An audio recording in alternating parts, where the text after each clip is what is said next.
Well, howdy out there, all you collector car fans. This is Jason, the owner and founder of Southern Bush Motorsports.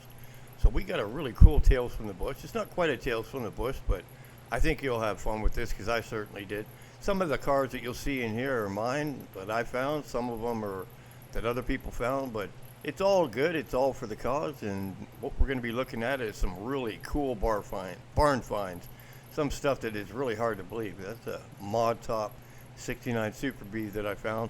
There's just some really cool stuff in here, and I don't mind using other people's finds, and so everybody can take a look at it. A GTO convertible sitting out in the desert in Texas right there. There's just some cars in here that is just, sometimes it's really hard to believe. There's Sherry's toy. Boy, I spent months looking for this car, and I was able to get two pictures of it, a front and a back. That's a Hemi Roadrunner down in Florida, and nobody's ever going to find that car. 65 Malibu SS convertible just sitting out in the desert in Texas. Boy, that was a car I wish I would have grabbed. That's another 65 Malibu SS convertible. The one beside it, the Torino GT convertible. God, I wish I would have grabbed those cars. I'm so stupid sometimes. I just couldn't take everything with me.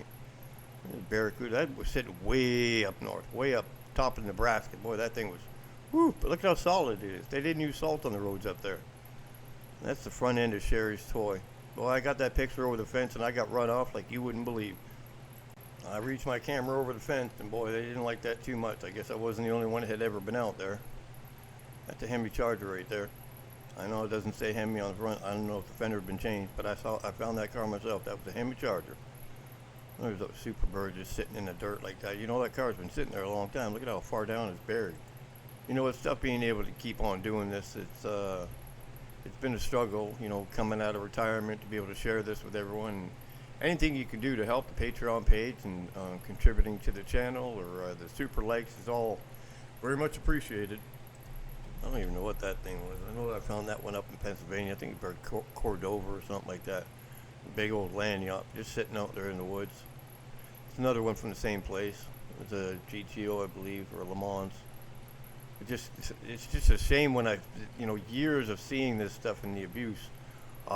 They told me I'd never get a picture of that car. 78 Arcuda with less than 800 miles on it. Brother said I don't care about the car. I hated my brother, and boy, he sent some dogs on after me.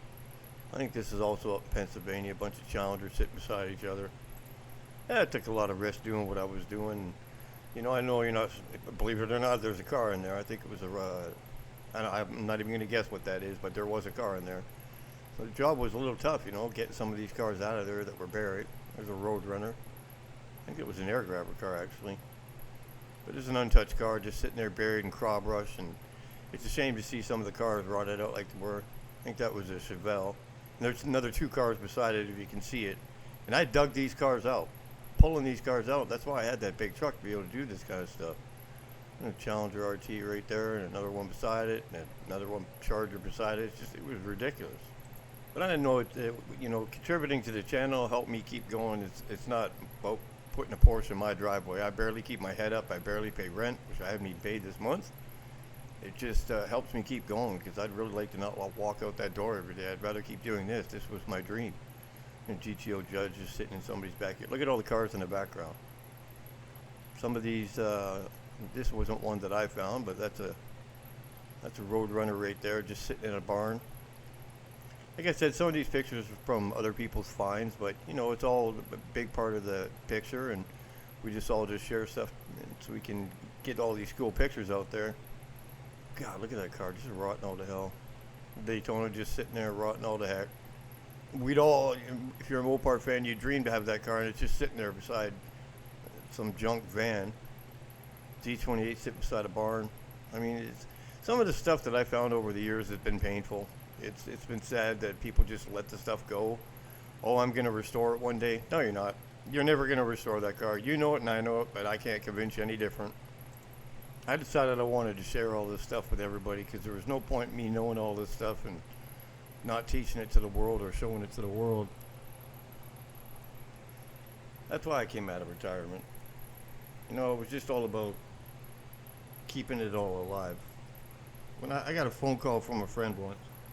It said, I got a flat tire. Can you help me, come and help me change it? I'm like, what do you mean help change it? Where's your husband? well, my husband doesn't know how to change a tire. And I'm like, he's like 40 years old. He doesn't know how to change a tire? No, he doesn't know how to change a tire. All right, so I called one of my guys. I said, go over there and change the tire. And he's like, okay, sir, I'm on my way. And then they called me back like 5 minutes later and said, oh, he found somebody that had a garage door open that said he knew how to change a tire. You know how scary that was for me? This guy's 40 years old. He's dating my ex-wife, whatever it was, and didn't know how to change a tire. There was a guy on TikTok, an old man, wasn't trying to gain fame. He just wanted to teach the younger generation about stuff that they probably didn't learn from their parents growing up in this new generation. So he started doing TikToks about changing tires and about, changing an oil filter and how to change an air filter in a house. And the guy became viral. I mean, it was just sad. I mean, I loved he came viral, but it was just sad because he was just trying to teach the next generation basic stuff. And that's scary. But in another sense, is what made me come out of retirement is I don't want people to get burnt. This hobby needs to stay alive, and the cars are still out there. I don't care what anybody says. I can take you to places where it's been 20 years out there since I've been out there, and I promise you right now these cars are still there, 100%. Do I know where all the cars are that I found? Absolutely, I know where they're all found. Am I going to tell everyone? No, I don't. No, because I spent my life out there trying to find these cars. I'm going to reveal some locations during some of these videos, but I don't want people to be going out in wild goose chases in case I'm wrong and the cars aren't still there. But 26,810 actual cars that were desirable, not four-doors, but that's what I found. I documented all of it. 26,810 cars. I know where they are, and they're still out there. So, just keep going. Take your kid out for a weekend and grab a map and just go. And, don't look for that car that's parked down on the side of the road. If you see a 69 Charger or whatever sitting on the side of the road close to the main road, don't stop and ask about that car, because that person's put that car there because they want people to stop and ask about the car so they can say no. What you want to do is you want to find those, you're driving out in the country with the kid or by yourself or with your wife or whatever, having a nice weekend trip, and you see that barn in the background there, and look for the telltale signs. Engines on the ground, parts on the ground. Maybe the person might be a collector, and drive around, do some investigation, have some binoculars with you. Cars like this right here, just sitting out there. You can see them if you got binoculars. Another way I found a lot of cars is go on Google Earth and just pick a location and start looking around and stuff. You can see them from Google Earth. I found a ton of locations from Google Earth. There's ways to find these cars. I just want this hobby to stay alive because, I lived a hard life doing this. It took a lot out of me. I'm sick now, but, I loved what I did. I don't complain about anything. I had an incredible career finding cars like this. Just puffed up against a tree. 71, Guild fender. That was a 340 car, but sitting up against a tree. They're still out there. Actually, that looks like a diorama. I don't know where I got that picture from. But at the end of the day, the cars are still out there. And, it's just a matter of going out there and trying to find them. A lot of these pictures you see, that one right there, I didn't find that one, but that's a pretty cool picture. These barn finds, these cars they're still out there. I don't care what anybody says, they're still out there. I did this for a living for 20 plus years, and yeah, it was a long time ago, but these cars are still out there because people don't want to go through the trouble to move them. Look at that bad boy. And just sitting there. So shameful, but it is what it is. That was part of the job, and that's what I did. Oh, there's my dream car right there, Shelby. I don't even care what that looks like. I'm pulling that bad boy out. But just keep in mind, if you go out there and you find yourself a barn find, you got to keep a lot of things in mind. One, you got to restore it. Two, you got to find somebody to restore it if you don't know how to do it. Three, you got to have a little bit of money in your pocket to get all this stuff going. But at the end of the day, when you find these old cars, that's a Hemi Daytona right there. Bits and pieces sitting in a garage. I found that car. It's worth it. It's worth the trouble. At the end of the day, it's worth the trouble. Not only do you have an investment, like buying real estate, but you have a solid investment to be able to pass down, and once it's done, it's done. 340, 71 340 converter. Now that field was cut because the property was being sold, and they didn't know that car was out there. There you got a Shelby sitting right there in a garage, bits and pieces, somebody working on it. Is it worth going out and finding these cars? Heck yeah. Is it worth saving them? Oh boy, you bet it is.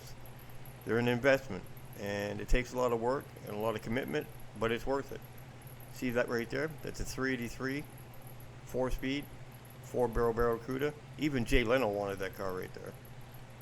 That's an Australian, I think that was a Charger, an Australian Charger. But these cars are still out there. It's not about just the cars that are in Canada or the United States. These cars are still out there. And it's important that we keep this hobby alive. I appreciate everybody coming online. Don't forget to, if you can contribute to the Patreon page or to the Super Likes, anything you can help keep me going.